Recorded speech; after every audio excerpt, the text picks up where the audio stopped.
സമയത്ത് മഹാനാകുന്ന ആദം നബി അലൈഹിസ്സലാത്തു വസ്സലാം ആ വഴി കടന്നു വരികയാണ്.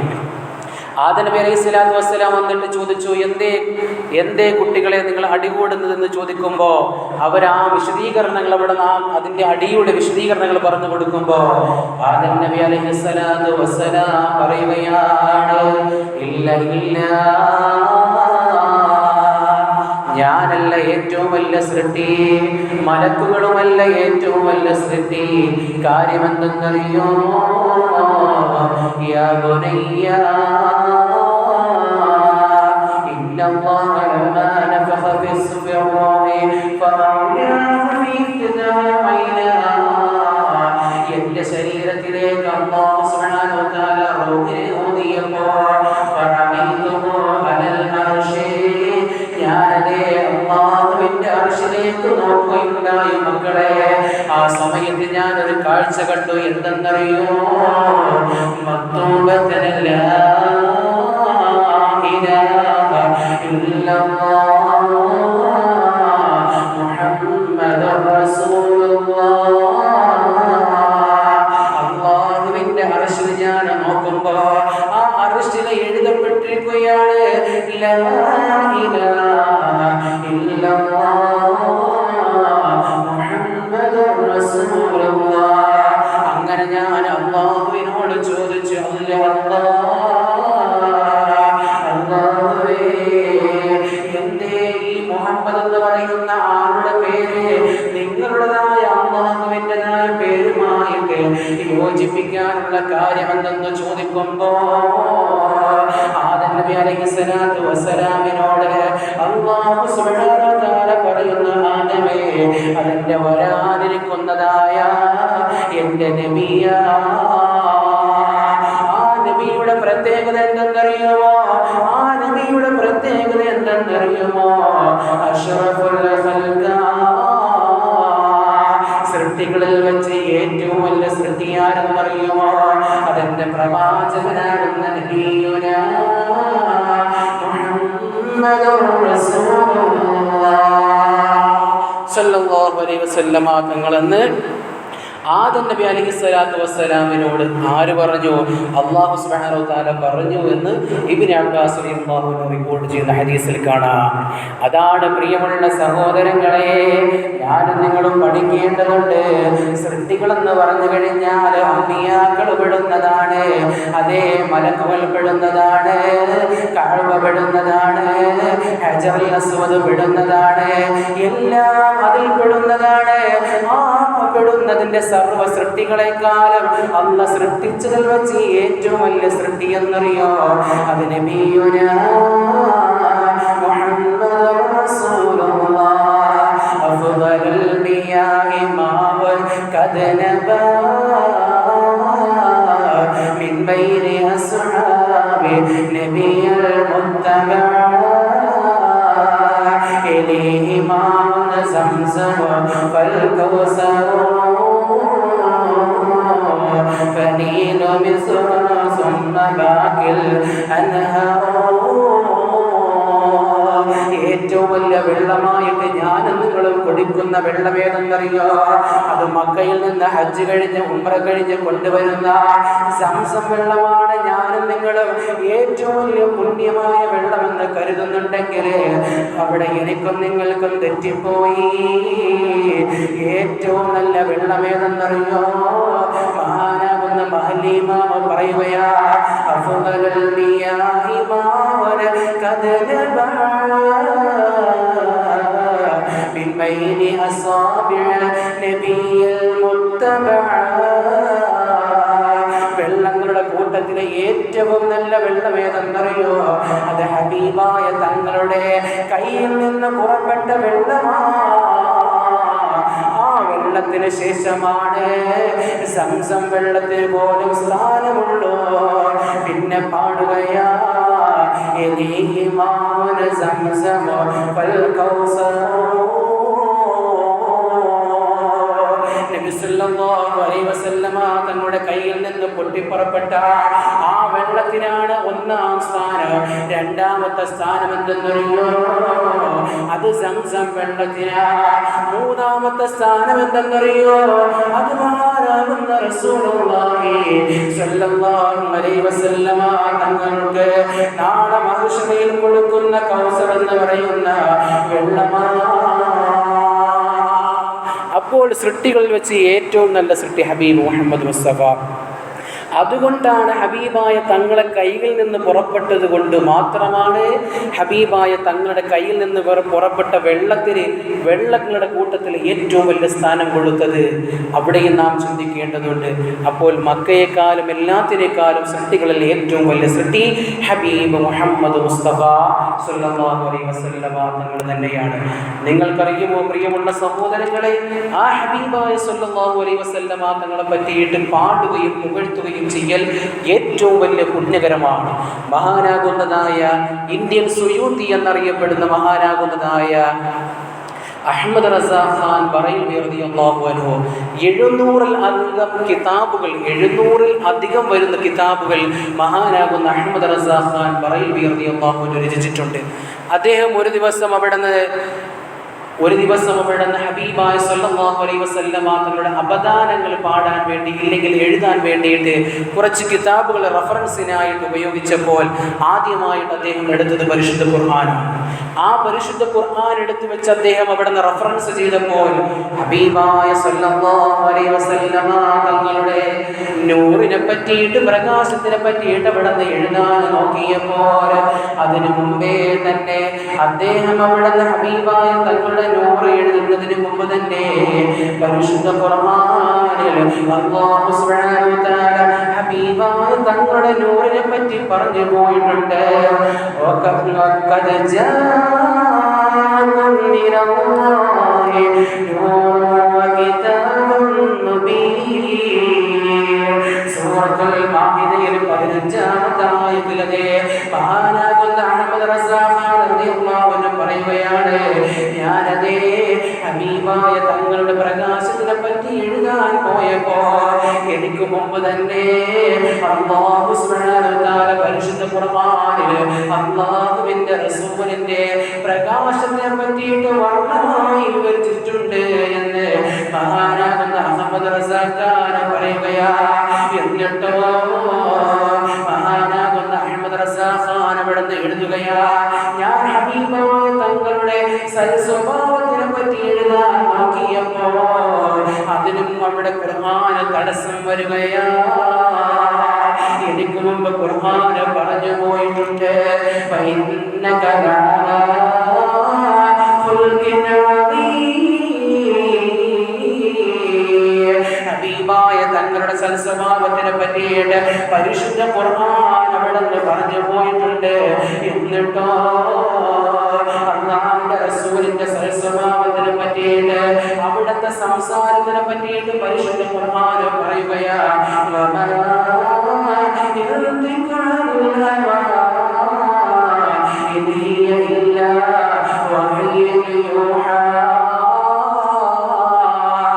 ഹബീബായ തങ്ങളുടെ സംസാരത്തിനെ പറ്റിയിട്ട് പരിശുദ്ധ ഖുർആനിൽ കൂടി അല്ലാഹു സുബ്ഹാനഹു വ തആല മദ്ഹ് പാടുകയാ.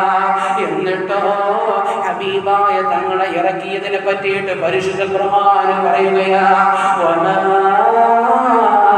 അർസൽനാക ഇല്ലാ റഹ്മത്തൻ ലിൽ ആലമീൻ. അങ്ങയതേ ഞാൻ ഭൂമി ലോകത്ത് സൃഷ്ടിച്ചത്, അങ്ങയെ ഭൂമി ലോകത്ത് ഞാൻ ഇറക്കിയത് ലോകത്തുള്ള മുഴുവനതേ സസ്യലതാദികൾക്കോ പക്ഷിമൃഗാദികൾക്കോ മൃഗങ്ങൾക്കും മണ്ണിനും ചല്ലിനുമതേ എല്ലാ ഭൂമിയിലുള്ള പ്രപഞ്ചത്തിനുള്ള സർവ സൃഷ്ടികൾക്കും ഞാൻ അനുഗ്രഹീതമായിട്ടല്ലാതെ നബിയേ അങ്ങയെ ഞാൻ അറിയിച്ചിട്ടില്ല എന്ന് പരിശുദ്ധ ഖുർആൻ.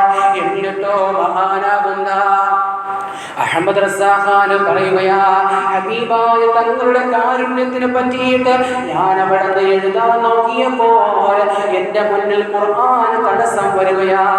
എന്റെ മുന്നിലതേ എനിക്ക് മുമ്പ് തന്നെ അല്ലാഹു സുബ്ഹാനഹു വ തആല ഹബീബായ തങ്ങളുടെ സ്നേഹത്തിനെ പറ്റി, കാരുണ്യത്തിനെ പറ്റി, വാത്സല്യത്തിനെ പറ്റിയിട്ട് വർണ്ണമായി വിവരിച്ചു പോയിട്ടുണ്ട്. ലഖദ് ജാഅകും റസൂലുൻ മിൻ അൻഫുസികും അസീസുൻ അലീമാ അൻത ഹരീസുൻ അലൈകും ബിൽ മുഅ്മിനീന റഊഫുർ റഹീം. ആ ആയത്തിൽ എന്താ പറയുന്നത്? ഹബീബായ തങ്ങളുടെ കാരുണ്യത്തിനെ പറ്റിയ, ഹബീബായ തങ്ങളുടെ സ്നേഹത്തിനെ പറ്റിയ, ഹബീബായ തങ്ങളുടെ വാത്സല്യത്തിനെ പറ്റിയ പരിശുദ്ധ ഖുർആനിൽ കൂടി അല്ലാഹു സുബ്ഹാനഹു വ തആല ഹബീബായ തങ്ങളെ വർണ്ണിക്കുകയാ. എന്നിട്ടോ പ്രിയമുള്ള സഹോദരങ്ങളെ, ഹബീബായ തങ്ങളുടെ ഗുണഗണങ്ങളെ പറയാൻ നോക്കുമ്പോ അവിടെയും ഖുർആൻ പറഞ്ഞു വെച്ചിട്ടുണ്ട്. യാ അയ്യുഹൻ നബിയ്യു ഇന്നാ അർസൽനാക ഷാഹിദൻ വമുബശ്ശിറൻ വനദീറാ. അവിടുന്നതേ മഹാനാകുന്ന അഹ്മദ് റസാ ഖാൻ റളിയല്ലാഹു അൻഹു പരിശുദ്ധ ഖുർആൻ എടുത്തു വെച്ച് ഹബീബായ തങ്ങളുടേതായ സ്വഭാവ ഗുണങ്ങളെ, ഹബീബായ തങ്ങളെ പറഞ്ഞ ആയത്തുകളൊന്ന് കോർത്തിണക്കിയപ്പോൾ അവിടുന്നതേ മദീനയിലുള്ള ഒരു മലർവാലയെന്ന് മഹാനാകുന്ന അഹ്മദ് റസാ ഖാൻ പറയുകയാ. തീർന്നില്ല. ഹബീബായ തങ്ങളുടെ മുഖത്തിനെ പറ്റി പരിശുദ്ധ ഖുർആൻ പറയുകയാ.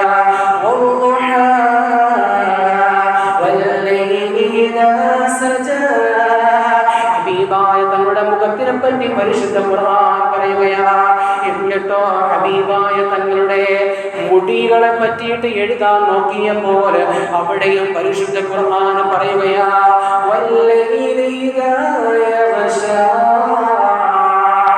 ഹബീബായ തങ്ങളുടെ മുടികളെ പറ്റിയിട്ട് പരിശുദ്ധ ഖുർആൻ പറഞ്ഞുപോയി.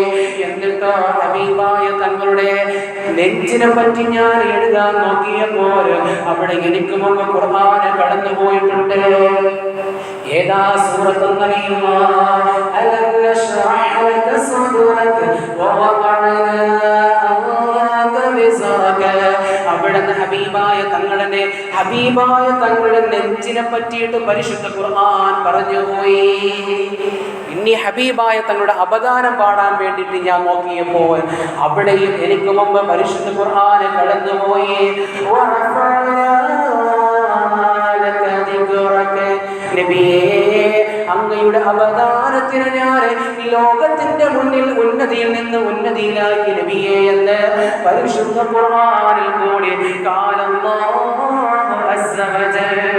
എനിക്കും നിങ്ങൾക്കുമല്ലേ മദ്ഹ് പാടാൻ മടിയുള്ളതെങ്കിൽ പരിശുദ്ധ ഖുർആനിൽ കൂടി അല്ലാഹു സുബ്ഹാനഹു വ തആല ഹബീബായ തങ്ങളെ പറ്റി പാടുകയും അവിടെ ഹബീബായ തങ്ങളെ പ്രശംസിച്ചിട്ട് കൊണ്ട് ആയത്തുകൾ ഇറങ്ങിയെന്ന് മഹാനാകുന്ന അഹ്മദ് റസാ ഖാൻ പാടുകയാ.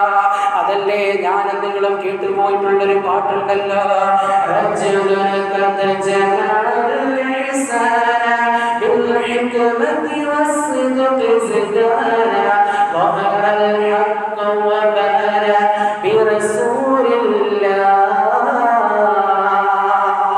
ഞാൻ നിങ്ങൾ പല സമയങ്ങളിൽ റിംഗ് ടൂൺ വെക്കുന്ന പാട്ടാണ്. എന്താ പാട്ട്? എന്താ കേട്ടോ?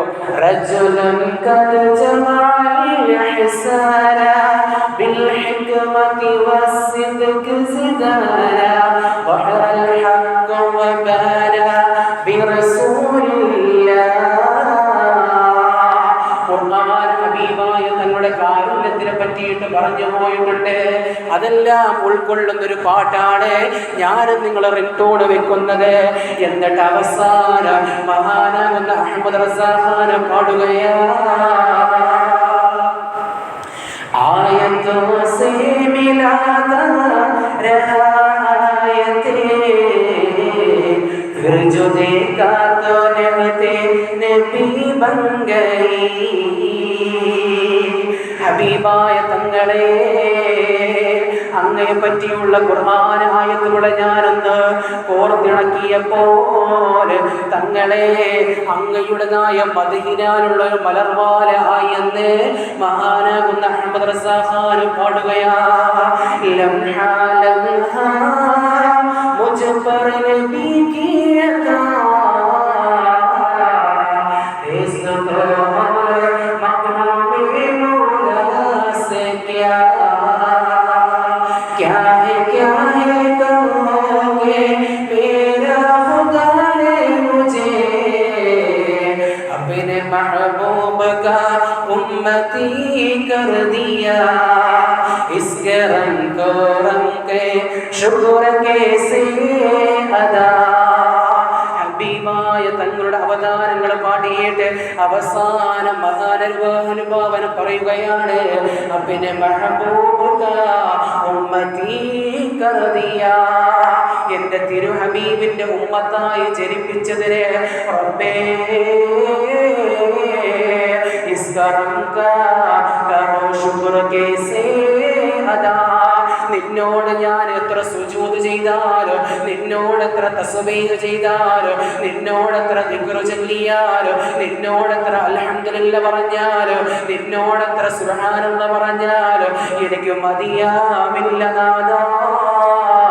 എന്റെ ജീവിതം മുഴുവൻ ഞാൻ ഹബീബായ തങ്ങളുടെ ഉമ്മത്തായി ജനിപ്പിച്ചതിനെ നിന്നോട് ശുക്ർ ചെയ്താലോ എനിക്ക് മതി വരില്ല നാഥാ എന്ന് മഹാനാകുന്ന അഹ്മദ് റസാ ഖാൻ ബഹൈബി റളിയല്ലാഹു അൻഹു പറയുമ്പോൾ, പ്രിയമുള്ള സഹോദരങ്ങളെ, ഇന്ന് നമുക്കും എനിക്കും നിങ്ങൾക്കും ഹബീബായ തങ്ങളെ പറ്റിയിട്ട് മദ്ഹ് പാടാനും പ്രസംഗിക്കാനും ആ മൗലിദിന്റെ സദസ്സിലിരിക്കാനും പേടിയാ. കാരണം എന്തെന്നറിയോ? നമുക്കതിന് ശിർക്കായി പോകുമെന്നുള്ള പേടിയാ. എന്നാൽ പരിശുദ്ധ ഖുർആൻ പറയുന്നത് ഹബീബായ തങ്ങളുടെ മൗലിദ് ചൊല്ലാനും ഹബീബായ തങ്ങളെ പ്രസംഗിക്കാനും ഹബീബായ തങ്ങളെ പറ്റി പാടാനും അവിടുന്ന് ഖുർആൻ കൊണ്ട് തെളിവ് പറയുമ്പോ, പ്രിയമുള്ള സഹോദര, എനിക്കും നിങ്ങൾക്ക് മുഅ്മിനാകണമെങ്കിൽ ഹബീബായ തങ്ങളെ പിടിക്കാതിരിക്കാൻ നിർവാഹമില്ല. മൗലിദിന്റെ സദസ്സ് നടക്കുമ്പോൾ നമ്മളിവിടെ ഹാജരാകണം. അത് മുഅ്മിനീങ്ങളുടെ ലക്ഷണമാണ്, മുഅ്മിനീങ്ങളുടെ ലക്ഷണമാണ്. അതാണ് പരിശുദ്ധ ഹബീബ സല്ലല്ലാഹു അലൈഹി വസല്ലം തങ്ങൾ പറഞ്ഞത്, മുഅ്മിനീങ്ങൾക്കല്ലാതെ എൻ്റെ അവതാരങ്ങൾ പാടാനും ആ സദസ്സിലിരിക്കാനും കഴിയില്ല എന്ന് നബി മുഹമ്മദ് മുസ്തഫ സല്ലല്ലാഹു അലൈഹി വസല്ലം തങ്ങൾ പറയുന്നു. മുഅ്മിനിന്റെ ഓപ്പോസിറ്റ് എന്താണ്? കപട വിശ്വാസി, ഫാസിഖ്. അപ്പോൾ മുഅ്മിൻ അല്ലാത്ത ആളുകൾ ആരാണെന്ന് നമ്മൾ ചിന്തിക്കേണ്ടിയിരിക്കുന്നു. നമ്മൾ മൗലിദിന്റെ സദസ്സിലിരിക്കുമ്പോൾ നമ്മൾ ഇവിടെ എല്ലാവരും മഗ്‌രിബിന്റെ സമയത്ത് എല്ലാവരും ഒരുമിച്ച് കൂടും. മൗലിദിന്റെ സദസ്സാകുമ്പോൾ ഒറ്റ ഓട്ടം, നേരെ താഴത്തെ കടയിൽ പോയി ഇരുന്നിട്ട് റോഡിലെ വണ്ടി എണ്ണലാണ്. ഇന്ന് എത്ര സൂപ്പർ ഫാസ്റ്റ് ബസ് പോയി, എത്ര കാറ് പോയി, എത്ര ലോറി പോയി, എത്ര ബൈക്ക് പോയി എന്ന എണ്ണയാണ്. താഴെ പോയിരുന്നിട്ട് വേറെ പണിയൊന്നുമില്ലല്ലോ. താഴെ കച്ചവടത്തിന് ആ സമയത്ത് താഴെ മൗലൂദ് ഓതുന്ന സമയത്ത് അവിടെ ഇരുന്ന് ഹബീബായ തങ്ങളുടെ പ്രകീർത്തനങ്ങൾ പാടാം, നമ്മുടെ വീട്ടിലിരുന്ന് പാടാം, നമ്മുടെ കച്ചവട മേഖലകളിലിരുന്ന് പാടാം, കുട്ടികളെ സദസ്സിൽ കൊണ്ടുപോയി ഇരുത്താം. ഇതെല്ലാം ഹബീബായ സല്ലല്ലാഹു അലൈഹി വസല്ലം തങ്ങൾ ഇഷ്ടം പറഞ്ഞ ഇഷ്ക് വെച്ച സ്ഥലമാണ്. ആ ഹബീബായ തങ്ങളെ പൊരുത്തം കിട്ടുന്ന മജ്‌ലിസുകളാണ്. അതുകൊണ്ട് ഇൻഷാ അല്ലാഹ് പ്രിയമുള്ള സഹോദരങ്ങളെ, നമ്മൾ എല്ലാവരും ഹബീബായ തങ്ങളെ വീടുകളിൽ മൗലൂദ് ചൊല്ലുകയും നമ്മുടെ കച്ചവട മേഖലകൾ ചൊല്ലുകയും മക്കളെ എല്ലാം ഒരുമിച്ച് കൂട്ടിയിരുത്തി ചൊല്ലണമെന്ന് നിങ്ങളോട് ഓർമ്മപ്പെടുത്തുകയാണ്. നാഥൻ അല്ലാഹു സുബ്ഹാനഹു വ തആല ഹബീബായ തങ്ങളുടെ സ്വപ്നത്തിൽ ദർശിക്കാനും ആ ഹബീബായ തങ്ങളുടെ ശഫാഅത്ത് കിട്ടാനും നമുക്ക് തൗഫീഖ് അനുഗ്രഹിക്കുമാറാകട്ടെ. ഇൻഷാ അല്ലാഹ് അടുത്ത ആഴ്ച സ്വഹാബികളും മലക്കുകളും ഹബീബായ തങ്ങളെ പ്രകീർത്തനം പാടിയ വിഷയങ്ങളും പറ്റിയിട്ട് പറയുന്നതാണ്. നാഥൻ നല്ല രൂപത്തിൽ ചർച്ച ചെയ്യാൻ നാഥൻ തൗഫീഖ് അനുഗ്രഹിക്കുമാറാകട്ടെ. ആമീൻ യാ റബ്ബ്.